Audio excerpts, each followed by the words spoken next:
The great meeting hall of the Galactic Council was loud with voices. Different alien species argued about trade deals and mining rights. The ceiling stretched high above them, covered with gold and strange metals that caught the light from 3 different suns.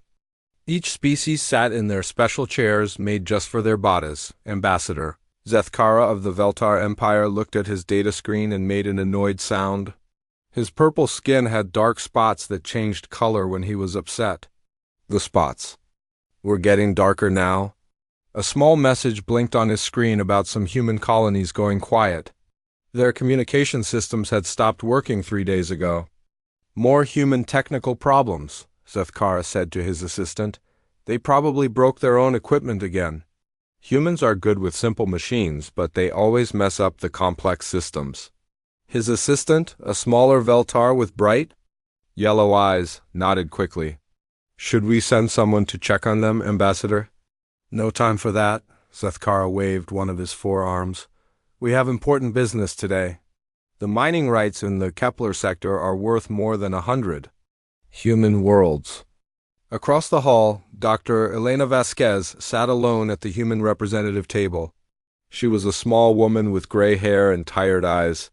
Her simple blue uniform looked plain next to the fancy clothes and natural armor of the other species. She had been trying to get someone's attention for 2 hours. Elena stood up and pressed the button to speak. A soft chime played, but nobody stopped talking. She tried again. Still nothing. The other ambassadors were too busy arguing about who would get the richest asteroid mines. Honored council members, Elena said into her microphone. Her voice was quiet but clear. I need to report something important about human colonies.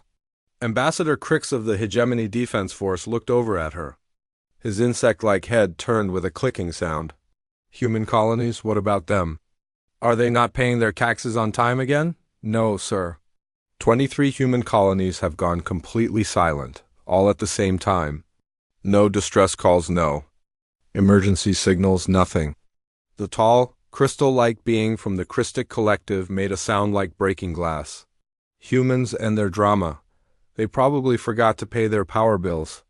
Several species laughed at this. Elena felt her face get hot, but she kept talking. This is not a joke. These colonies house over 2 million humans. They run the main power plants for 7 different star systems. They maintain the jump gates that connect. Yes, Zethkara cut her off. Humans fix things, we know. But other species can learn to push buttons and turn switches. How hard can it be? Elena looked around the room. The aquatic Myrthany representatives floated in their water tanks, not even paying attention. The warrior Kethmori were sharpening their claws and talking about their next battle.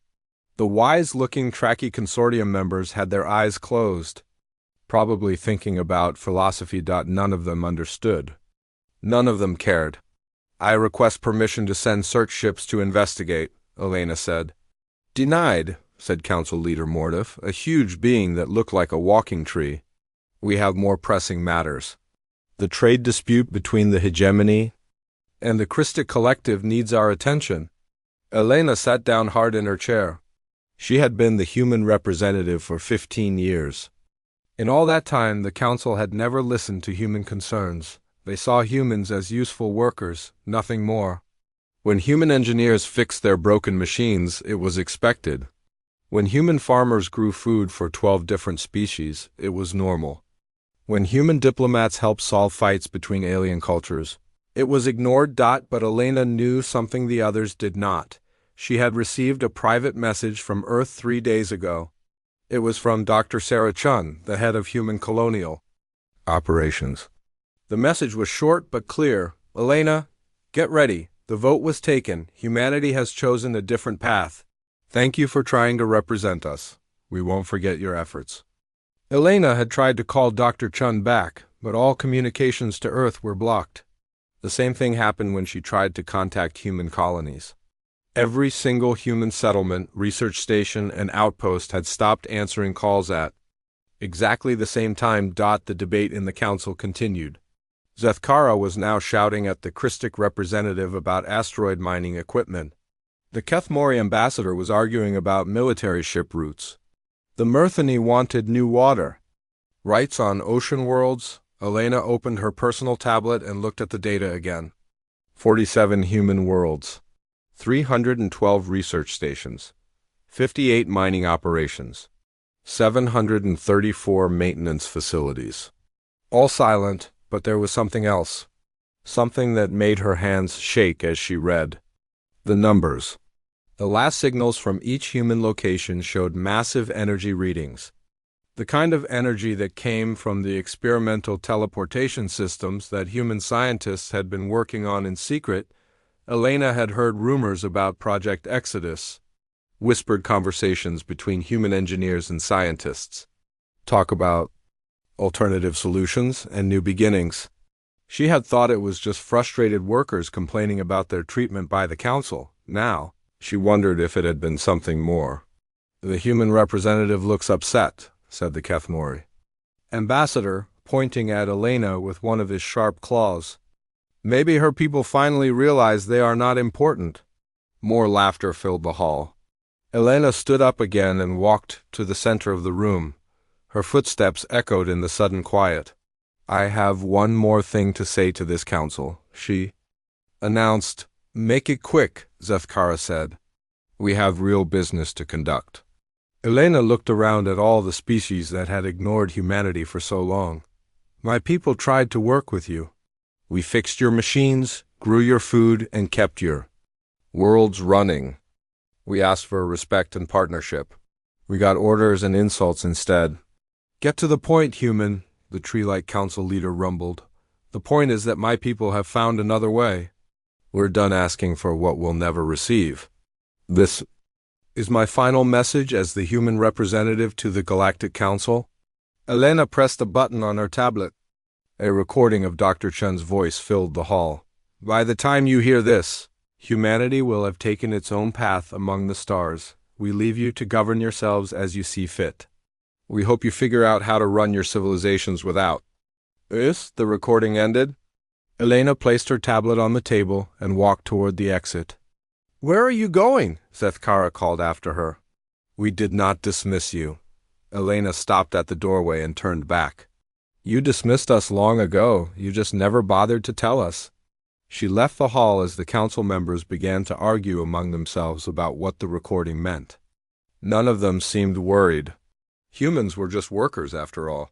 How much trouble could their absence really cause? Elena walked to her small ship in the council's docking bay.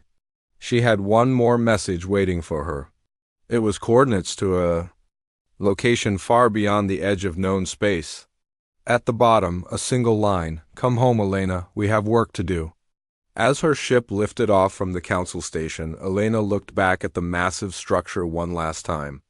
Inside, the most powerful species in the galaxy continued their debates, unaware that their entire civilization was about to change forever. The humans were gone. And very soon everyone would understand exactly what that meant. 3 months had passed since the humans disappeared. Ambassador Zethkara stood in his office looking out at the Veltar Empire's greatest industrial complex. The massive factories that once worked day and night were now mostly dark. Only a few buildings still had lights on. Sir, we have another problem, his assistant said, rushing into the room with a data pad. The young Veltar's yellow eyes were wide with worry. What now? Zethkara asked. His purple skin had lost its healthy glow. Dark circles under his eyes showed he had not been sleeping well. The fusion reactor in Sector 7 just shut down. That's the third one this week. Our engineers can't get it working again. Zethkara felt his stomach drop.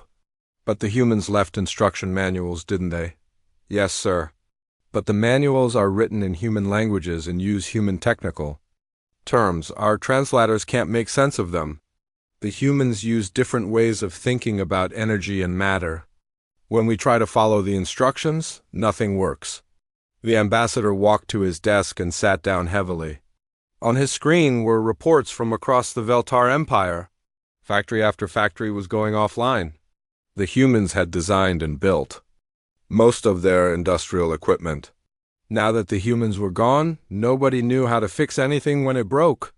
What about the other species? Can they help us? His assistant shook his head. The Christic Collective is having the same problems. Their entire mining operation in the Cygna system has stopped working. The Kethmori are even worse off. Half their war fleet is stuck in space because the life support systems failed. Across the galaxy, Commander Thrix of the Hegemony Defense Force was learning the same terrible truth.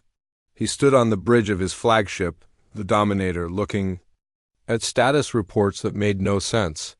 "Commander," his technical officer reported, "we're losing ships every day.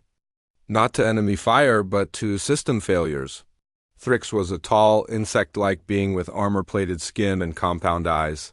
His species had been warriors for thousands of years. They were good at fighting, but not so good at building or maintaining complex technology. "How can our ships be failing? We have the best equipment in the galaxy." "That's just it, sir. We thought we had the best equipment. But now we're realizing that humans designed and built most of our systems. The artificial gravity generators, the atmospheric processors, the FTL navigation computers, all human technology."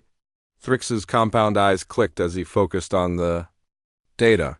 "But humans are just workers. They fix things and build simple machines. How could they have designed our most advanced systems?" "I don't think humans were as simple as we believe, sir. Look at this."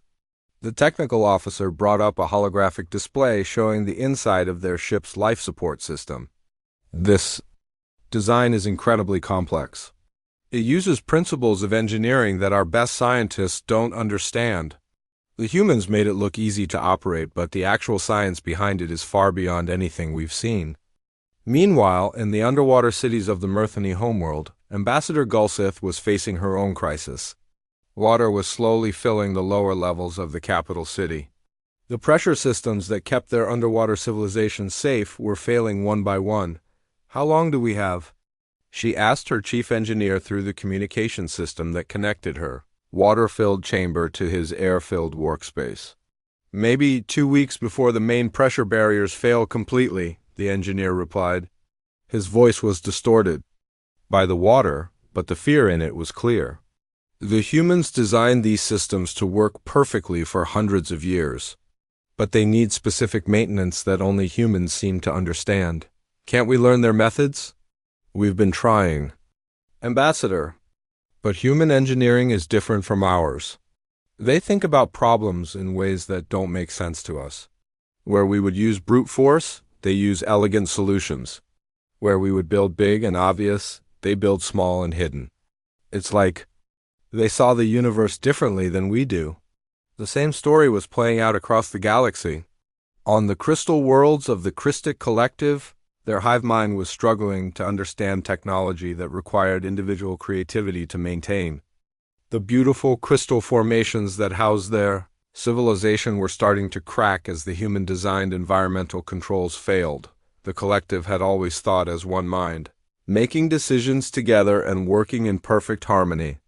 But human technology seemed to need people who could think alone, who could solve problems by trying new ideas that might not work. The collective's unified thinking could not create the kind of creative solutions that humans had built into their designs. On the forest worlds of the Traki Consortium, the wise philosophers were discovering that wisdom and intelligence were not the same as practical knowledge. Their great libraries contained millions of years of accumulated knowledge about the nature of existence, but none of it helped them understand why their food processing plants had stopped working. "We have studied the meaning of life for 10,000 years, said Elder Morven to his fellow philosophers. "But we never learned how to grow food efficiently or preserve it for long journeys. The humans did that for us, and we never bothered to learn how."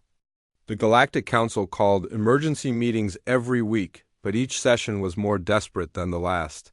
The great meeting hall that had once been filled with confident voices now echoed with complaints and accusations. "This is the humans' fault," shouted Ambassador Crix of the Hegemony. "They must have sabotaged our systems before they left." "Don't be ridiculous," replied the Christic representative, their crystal body flashing with angry red light. "Humans were too simple for sabotage. They probably just built everything badly, and now it's all breaking at the same time." But Council Leader Mordif, the ancient tree-like being, was starting to understand the truth. He had lived for over 1,000 years and had seen many species rise and fall. In his long experience, he had learned to recognize the signs of a civilization in decline. "Fellow council members," he said in his deep, rumbling voice, "I believe we have made a serious mistake in our understanding of humanity." The hall grew quiet. Mortif rarely spoke during debates, and when he did, others listened. "I have been reviewing the records of human involvement in our civilizations. What I have found is disturbing.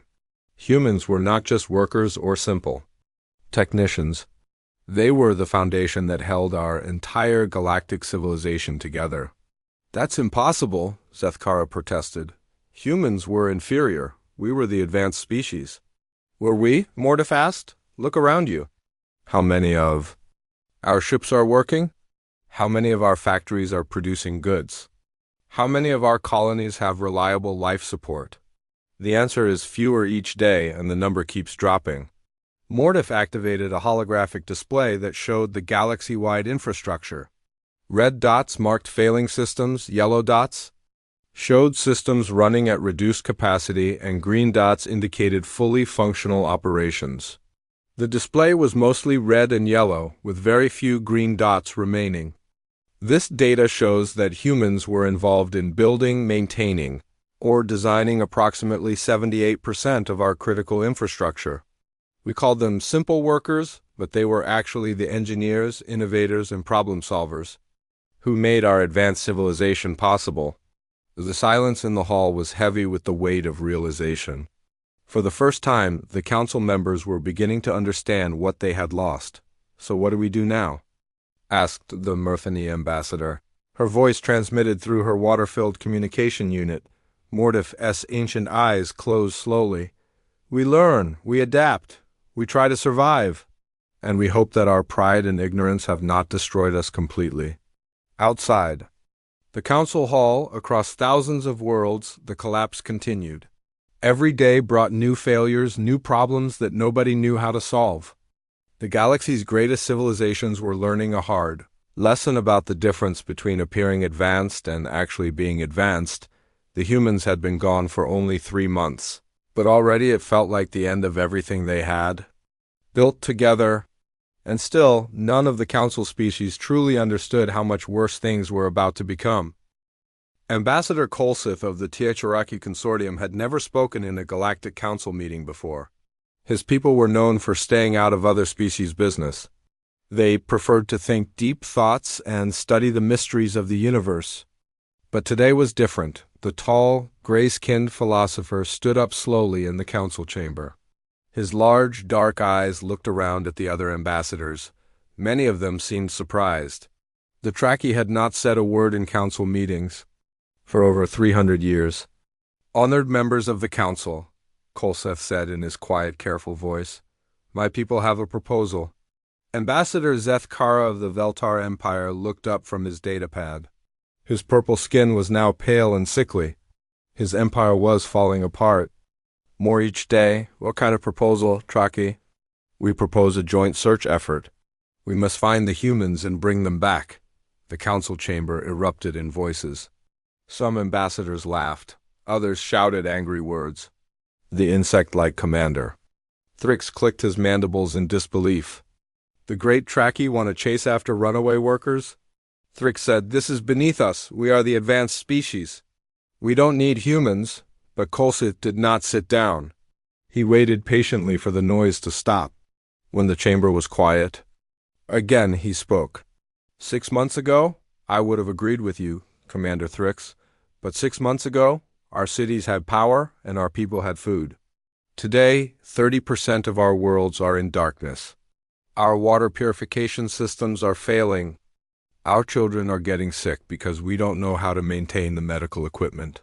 The chamber grew quiet. Everyone was facing the same problems. "My people have spent 10,000 years studying wisdom and knowledge," Kolsith continued. "But we never learned practical skills. We thought such things were beneath us. The humans did that work while we focused on higher pursuits. Now we understand our mistake. Council Leader Mordif, The ancient tree-like being leaned forward in his massive chair. What exactly are you proposing? A search fleet. Ships. From every species, working together. We need to find where the humans went and understand how they disappeared so completely. And then what? Asked the Christic representative, their crystal body flashing with nervous light patterns. Even if we find them, why would they come back? We treated them badly for centuries. Kolsith's dark eyes showed sadness. Perhaps they won't come back, but we must try. And if we can't convince them to return, maybe we can at least learn from them. Maybe they will teach us how to maintain the civilization they helped us build. 3 weeks later, the largest search fleet in galactic history gathered at the edge of Council space. Ships from 12 different species floated together in formation. It was the first time these species had worked together on anything other than trade disputes or territorial arguments. Captain Ishandra of the Veltar science vessel Seeker was chosen to lead the search. She was younger than most ship captains, but she had worked closely with human engineers before they disappeared. She understood their technology better than most aliens. All ships, this is Captain Ishandra, she said into her communication system. We're beginning our search in the Outer Rim territories. That's where the last human signals were detected. The fleet jumped to hyperspace together. When they arrived at the first human colony world, what they found made everyone fall silent. The planet was still there, but it was empty, completely empty. Sensors are picking up no life signs, reported Lieutenant Kex from his station. But the buildings are all still here. Power is still running. I'm even detecting fresh food in some of the dining halls. Captain Ishandra stared at the main screen showing the human city below, streets with no people walking on them. Vehicles, parked neatly but with no drivers. Gardens that were still being watered by automatic systems. It's like they all just vanished in the middle of their daily activities, she whispered. The search team that went down to the planet found even stranger things. In one building, they discovered a meal that was still warm on the table. In another, a children's playground with toys scattered around as if kids had been playing just minutes before, but there were no badas. No signs of violence? No distress? Messages. The humans had simply disappeared. Captain, called Dr. Ziltak, the team scientist, you need to see this. They found him in what looked like a human research laboratory. He was standing in front of a wall covered with complex equations and diagrams. What am I looking at? Captain Ishandra asked. Theoretical physics that shouldn't exist, Dr. Ziltak replied, his tentacles waving with excitement. These equations describe faster-than-light communication systems, but not the kind we use, something completely different. Something that could send messages instantly across the entire galaxy. The captain looked at the symbols on the wall. They meant nothing to her, but Dr. Ziltak was one of the smartest scientists in the galaxy. If he was impressed, this was important. There's more, Dr. Ziltak continued. Look at these diagrams. They show designs for matter-energy conversion on a massive scale, and this section here describes something they call dimensional folding. I don't even understand what that means. As the search fleet moved from one empty human world to another, they found more evidence that humans had been far more advanced than anyone realized. Research stations contained prototype technologies that were decades ahead of anything in Council archives. On the former human world of New Geneva, the search team made their most important discovery. Captain Ishandra was exploring the main government building when she found a room with walls made of strange, glowing crystal. Dr. Ziltak, can you analyze this crystal? She asked. The scientist ran his instruments over the wall. Captain, this isn't normal crystal. It's quantum-stable matter. Theoretically possible, but we've never been able to create it. Information stored in this material would last for millions of years without degrading. As Dr. Ziltak touched the wall with his scanner, symbols began to appear in the crystal. They glowed with soft blue light, forming words in the common galactic language.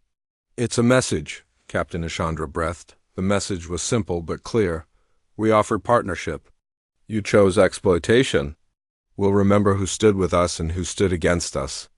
The universe is vast, and humanity has found its place among the stars, just not these stars.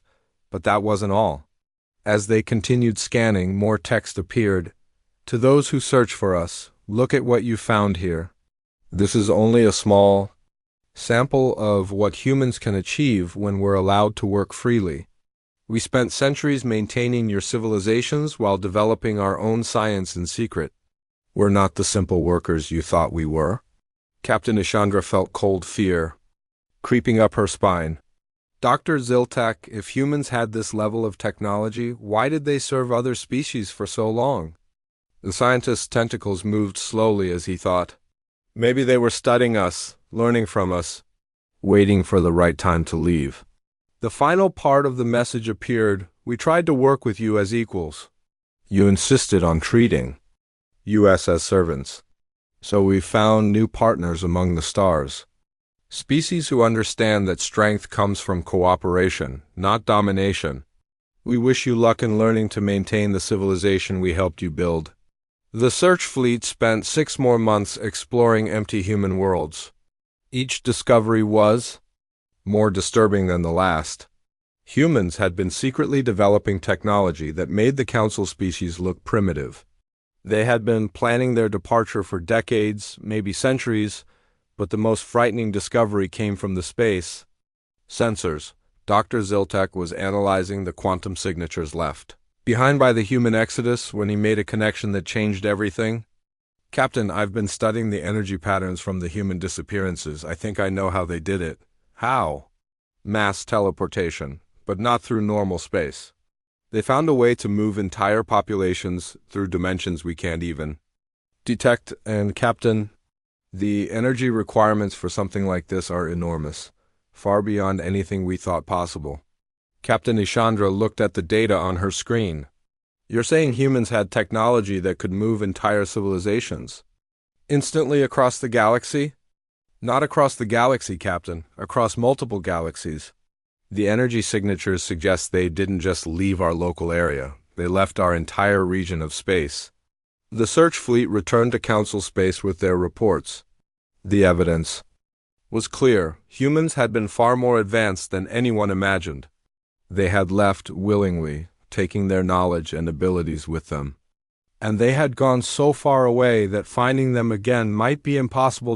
In the council chambers, the mood was darker than ever. Ambassador Zethkara looked at the search reports and realized the terrible truth. The species that they had thought of as simple workers had actually been the most advanced civilization in the galaxy. And now they were gone forever. What do we do now? Asked the Murthani ambassador. Council leader Mordef's ancient voice was heavy with regret. We learn to live with the consequences of our pride, and we pray that we can survive long enough to become worthy of the partnership we threw away. 1 year had passed since humanity disappeared. Captain Vorthak of the Kethmori warrior fleet floated helplessly in his command chair, staring at the dead controls of his once mighty battleship. The proud warrior's scarred face showed defeat.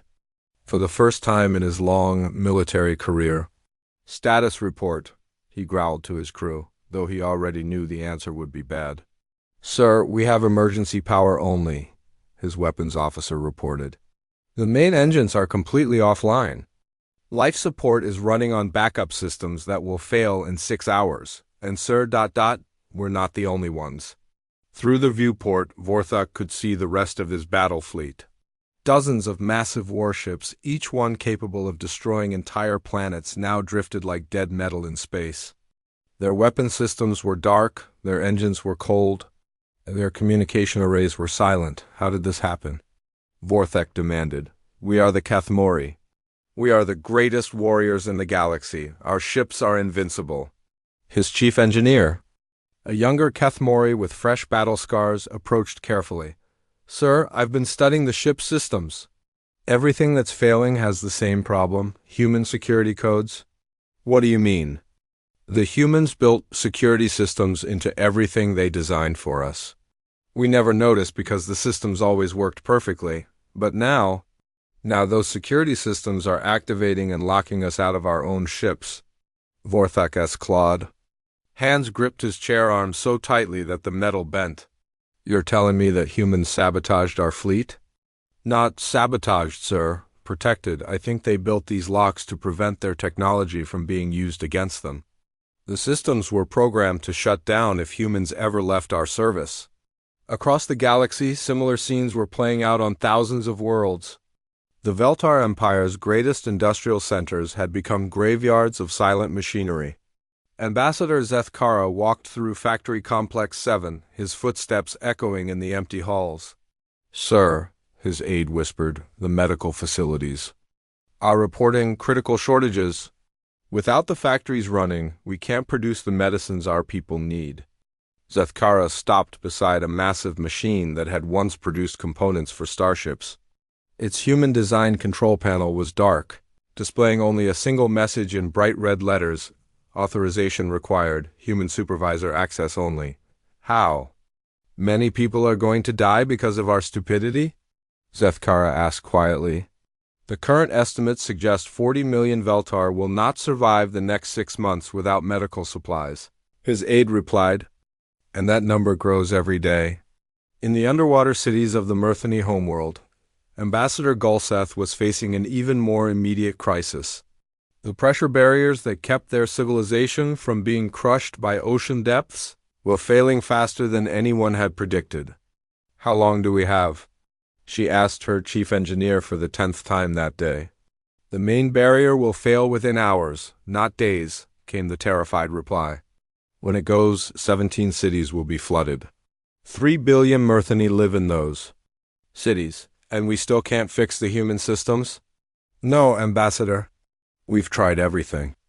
The humans designed these systems to be impossible to override without proper authorization. It's like they knew someday we might try to operate them without permission. Gulseth floated in her water-filled chamber, feeling the weight of billions. OF lives on her shoulders. Prepare the evacuation protocols. Move as many people as possible to the surface cities? Ma'am, our surface cities can only hold 50 million Murthani. We'll lose most of our population. The ambassador closed her eyes. Her people had ruled the oceans for thousands of years. They had built the most beautiful underwater civilization in the galaxy, and now it was all going to be destroyed because they had been too proud to learn how their own life support systems worked. On the crystal worlds of the Christic Collective, the hive mind was experiencing something it had never felt before: panic. The collective had always thought as one, shared knowledge instantly, and made decisions together.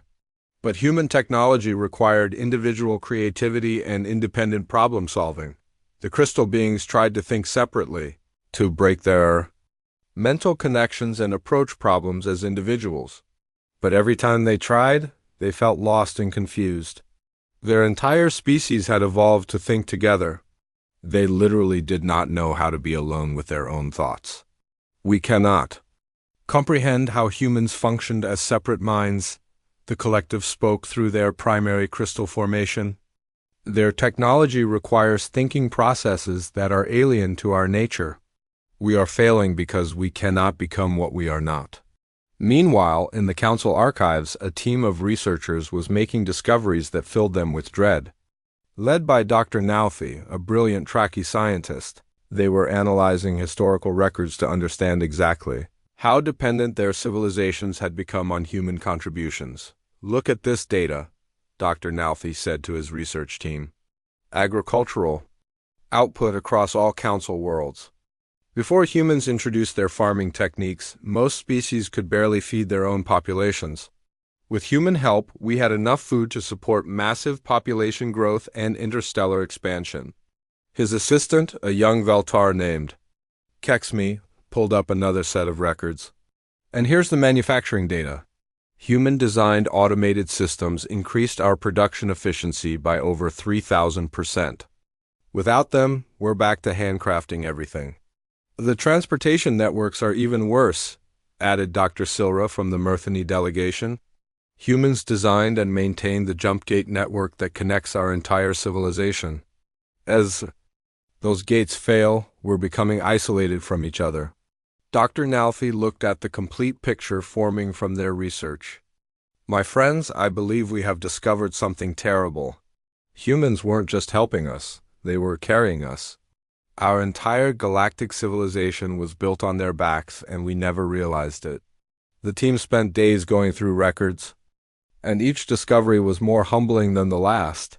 Human doctors had solved diseases that had plagued alien species for millennia.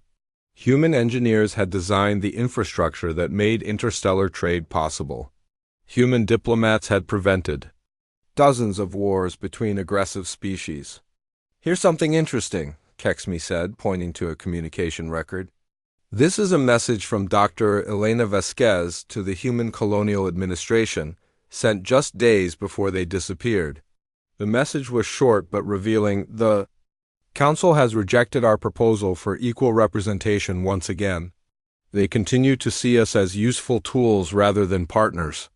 Perhaps it's time to consider the Exodus Protocol. Our people deserve better than to serve those who will never respect us." Exodus Protocol, Dr. Nauthi repeated. They had been planning this for a long time. The research team discovered that humans had spent decades preparing for their departure. They had secretly developed advanced technologies while publicly maintaining the simpler systems that other species relied on. They had trained their entire population for a coordinated evacuation. They had even built safeguards into their technology to prevent it from being used against them. They weren't just leaving, Dr. Silva realized. They were making sure we couldn't follow them or force them to come back. As the second year of the collapse began, the death tolls were mounting. The Kethmori warrior culture was dying as their fleets drifted powerless through space. The Veltar Empire had lost half its population to starvation and disease. The Myrthani had abandoned most of their underwater cities, becoming refugees on the surface of their own world, the Christic collective was slowly breaking apart as individual crystal beings died when they couldn't maintain the complex systems that supported their crystalline metabolism. The wise Traki found that all their accumulated knowledge was useless when they didn't know how to grow food or purify water. In the council chambers, which now ran on emergency power for only a few hours each day, the surviving ambassadors met for what everyone knew would be their final session. "We have to face the truth," Council Leader Mordov said, his ancient voice weaker than before. "Our civilizations are dying. Without humans, we cannot maintain the technology that supports our populations. Without humans, we cannot solve the problems that arise in complex societies. Without humans, we are not the advanced species we pretended to be." Ambassador Zethkara, now thin and pale from months of poor nutrition, looked around the nearly empty chamber. "How many of us are left?" "The Kethmori have lost 80% of their fleet personnel," reported the warrior representative. "The Veltar Empire has abandoned most of its colonies. The Myrthani are evacuating their homeworld. The Christic collective is fragmenting. Only the Traki have maintained most of their population, but even we are struggling. And still no word from humanity? None. Our long-range sensors detect no human signatures anywhere in known space. They have truly gone beyond our reach." Mordov's massive form slumped in his chair. "Then we must accept that our time as a galactic civilization is ending. We built our power on foundations we did not understand, supported by a people we did not respect. Now we face the consequences of our pride." Outside the council station, the galaxy continued its collapse. Trade routes were abandoned as ships broke down with no one to repair them. The Galactic Council chamber was dark and cold. Only emergency lights provided a dim glow in the once grand meeting hall. The golden decorations had tarnished, and several of the massive ceiling panels had fallen to the floor with no one left to repair them. 5 ambassadors sat in the chamber that had once held representatives from dozens of worlds. These were the survivors, the last voices of civilizations that were slowly dying across the galaxy. Their chairs, designed for different alien bodies, seemed too large now that so few remained. Ambassador Zethkara of the Veltar Empire looked like a shadow of his former self. His purple skin was gray and dull. His clothes hung loose on his thin frame. The proud ambassador who had once dismissed human concerns now struggled to speak above a whisper. "The latest reports," he said, holding up a datapad with a cracked screen. The Veltar Empire now controls 7 worlds instead of our former 300. Our population has dropped to 12 million from 8 billion. We estimate we have 6 months before complete social collapse. Commander Thrix of the Kethmori nodded slowly. His insect-like features showed exhaustion that went beyond physical tiredness. The warrior fleet is completely grounded. We have lost 95% of our ships to system failures. Our remaining people are learning to farm and hunt to survive. The greatest military force in the galaxy has become farmers. The irony was bitter. The species that had looked down on human agricultural work were now desperately trying to learn how to grow food to keep their people alive. Ambassador Gulsith of the Myrthany spoke from her portable water tank, smaller and simpler than the elegant chambers she had once used. 60% of our underwater cities have been abandoned. Our people are refugees on land, trying to learn how to live in environments our bodies were never designed for. Many are dying simply from the stress of living outside water.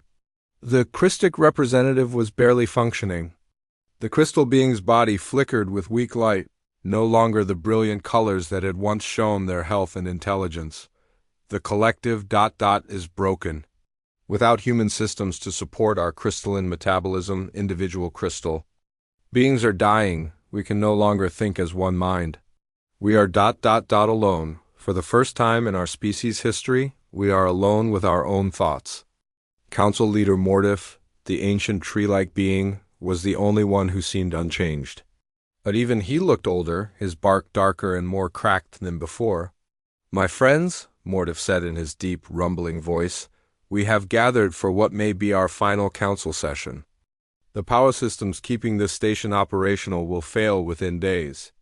After that, we will lose contact with each other permanently." The silence that followed was heavy with the weight of civilization's ending. "Before we part ways forever," Mordif continued, "there is something we must see. Our archivists have discovered a final message from humanity. It was hidden in our own computer systems, programmed to activate only when our infrastructure reached critical failure levels. The old tree being activated a holographic projector that flickered and sparked but still worked. The image that appeared made everyone in the chamber freeze. It was Dr. Elena Vasquez, the former human representative. But this recording was not from the council chambers. She was standing in what looked like a command center, with other humans working at advanced control stations behind her. She looked healthy, confident, and most striking of all, she looked happy. "To the members of the Galactic Council," Dr. Vasquez began, her voice clear and strong. "If you are seeing this message, it means your civilizations have reached the point of collapse that we predicted they would reach without human support." Ambassador Zethkara felt his heart sink. Even in their final message, the humans had known exactly what would happen. "We know you'll only miss us when we're gone," Dr. Vasquez continued. "That's been the pattern throughout human history, even on our own world. Essential workers are invisible until they disappear. Infrastructure is ignored until it breaks. Cooperation is dismissed until competition destroys everything." The image shifted to show views of the human exodus. Massive ships unlike anything the council species had ever seen, filled with happy human families heading toward unknown destinations, cities being carefully dismantled and packed away, research stations shutting down in perfect order. "We spent 300 years serving your civilizations," Dr. Vasquez said. 300 years fixing your machines, growing your food, solving your problems, and preventing your wars. We ask for only one thing in return: respect, partnership, a voice in the decisions that affected all of us. The recording showed scenes from council meetings where human proposals had been dismissed, human representatives ignored, human warnings about infrastructure problems pushed aside. Instead, we became invisible. Our contributions were dismissed as simple maintenance of your superior vision. Our innovations were credited to other species. Our diplomatic efforts were forgotten as soon as each crisis passed. You made it clear that you saw us as useful tools, nothing more. Ambassador Zethkara closed his eyes. He remembered every meeting where he had cut off Dr. Vasquez's attempts to speak. Every time he had dismissed human concerns as unimportant. Every moment when he had treated the most essential species in the galaxy as if they were servants. So we made a choice, Dr. Vasquez continued. Humanity learned long ago that respect isn't given, it's earned and demonstrated. We decided to find partners who understand that strength comes from cooperation, not domination. The image changed to show contact with other species, young civilizations that welcomed human knowledge and treated humans as equals, planets where humans and aliens work together as partners, building new technologies and exploring new ideas. We found others among the stars, Dr. Vasquez said with a smile. Species who value growth over conquest. Civilizations that understand that the best solutions come from many minds working together, not from one group ruling over others. We're helping them build something better. Commander Thrix watched the images of humans and unknown alien species working together on massive construction projects.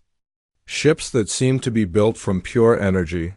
Cities that floated in space without any visible support systems. Technologies that made even the Council's former achievements look primitive. As for you, Dr. Vasquez's expression grew serious. You'll figure it out? You always said you didn't need us. Now you have the chance to prove it. The recording shifted to show technical data, complex diagrams, and instruction manuals for maintaining critical systems. But the information was displayed so quickly that no one could follow it. We're not cruel, Dr. Vasquez said.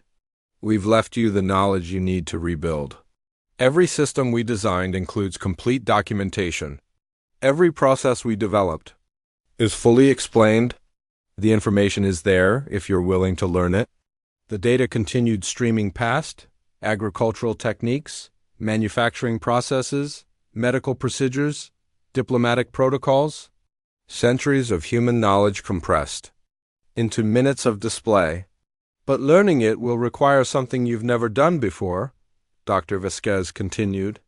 It will require you to work together as equals, to admit that you don't have all the answers, to respect the contributions of others, even if they seem less advanced than you.